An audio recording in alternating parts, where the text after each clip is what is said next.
I get so overwhelmed with, relationships with my kids and business. And then I'm coaching two sons' baseball teams and, answering these emails. And then this person wants me to start this program and this person wants me to do a collaborative event with them. And it all is really exciting stuff.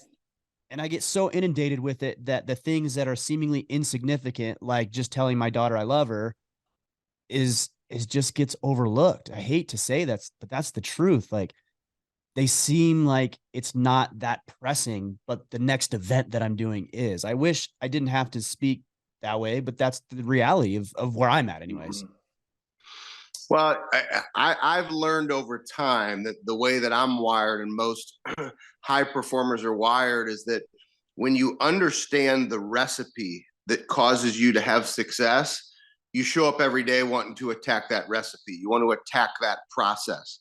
And so one of the things that this worked for me, I'm not one of those coaches and speakers that, that decided a couple of years ago this would be a cool profession to get into. I mean, I've been doing this for 17 years. And one of the tools that we've used the entire time is what I call your prize fighter day. And it actually breaks up the decisions and choices that individuals make to determine what does it look like for you to win every day in your life, personally, professionally, and in your service to others. And actually writing down not results, but what are the behaviors, what are the disciplines, what are the choices that when you make them, they will cause you to win when you start stacking those days on top of each other. And I've shared it this way for years because there's far too many people who say, oh, I'm going to work really hard for a week and then I'll pay attention to my kids. Really? Like that's the father or mother you want to be?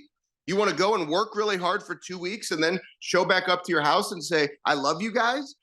And we have to understand people are watching your behavior. And what you say, what comes out of your mouth goes in your ears, and that's what you believe. And that's how you take your action. So if you're one of those people who have been making this excuse, well, I have to work really hard, coming out of your mouth, I won't have time to see the family over the next 2 weeks. Well, guess what? You're not going to see the family, nor is it a priority to you. But if you decide I will intentionally design what it looks like for me to attack every day, and under no circumstance will I allow excuses. If there's an emergency or something happened that pulls me away from it, I will deal with that then.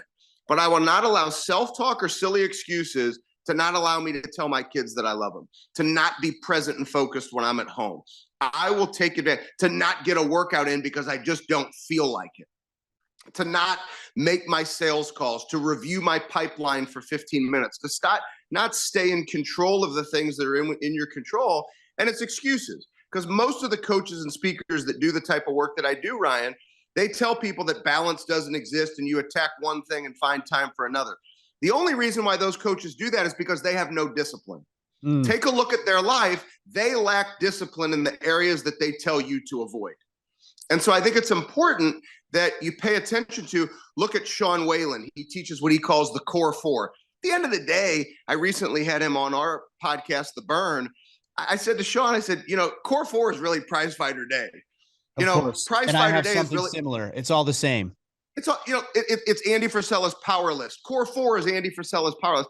I don't give a shit what you call it, but I've reached this point, Ryan, where it's like, I want to help people grab a hold of your life and stop making the excuses. And I know this vein starts popping out of my neck and people are like, why is this dude so intense? I just want you to write your best story of your life.